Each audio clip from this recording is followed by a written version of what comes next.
Stand still and see the salvation of the Lord. These words contain God's command to the believer when he is reduced to great straits and brought into extraordinary difficulties. He cannot retreat. He cannot go forward. He is shut up on the right hand and on the left. What is he now to do? The Master's word to him is stand still. It will be well for him if at such times he listens only to his Master's word. For other and evil advisers come with their suggestions. Despair whispers, lie down and die. Give it all up. But God would have us put all a cheerful courage, and even in our worst times rejoice in his love and faithfulness. Cowardice says, retreat, go back to the worldling's way of action. You cannot play the Christian part, it is too difficult. Relinquish your principles.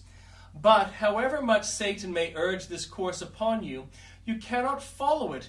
You are a child of God. His divine fiat has bid thee to go from strength to strength. And so thou shalt, and neither death nor hell shall turn thee from thy course. What if for a while thou art called to stand still, yet this is but to renew thy strength for some greater advance in due time. Precipitancy cries, do something, stir yourself. To stand still and wait is sheer idleness.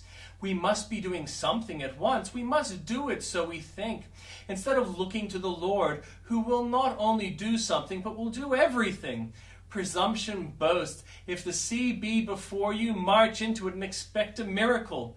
But faith listens neither to presumption, nor to despair, nor to cowardice, nor to precipitancy. But it hears God say, stand still, and immovable as a rock it stands. Stand still. Keep the posture of an upright man, ready for action, expecting further orders, cheerfully and patiently waiting the directing voice.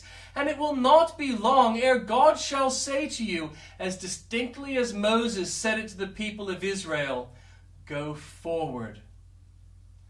His camp is very great. Consider, my soul, the mightiness of the Lord, who is thy glory and defense. He is a man of war. Jehovah is his name. All the forces of heaven are at his beck. Legions wait at his door. Cherubim and seraphim, watchers and holy ones. Principalities and powers are all attentive to his will. If our eyes were not blinded by the ophthalmia of the flesh, we should see horses of fire and chariots of fire round about the Lord's beloved. The powers of nature are all subject to the absolute control of the Creator. Stormy wind and tempest, lightning and rain and snow and hail, and the soft dews and cheering sunshine come and go at his decree. The bands of Orion he looseth and bindeth the sweet influences of the Pleiades.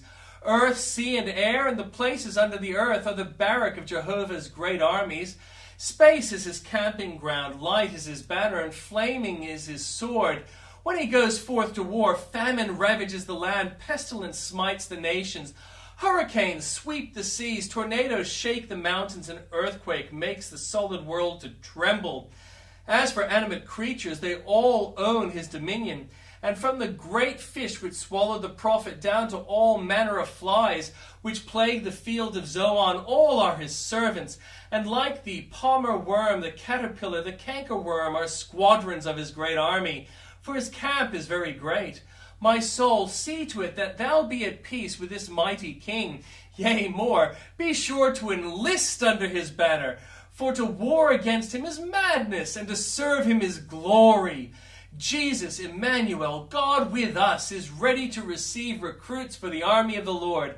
If I'm not already enlisted, let me go to him ere I sleep, and beg to be accepted through his merits. And if I be already, as I hope I am, a soldier of the cross, let me be of good courage. For the enemy is powerless compared with my Lord, whose camp is very great.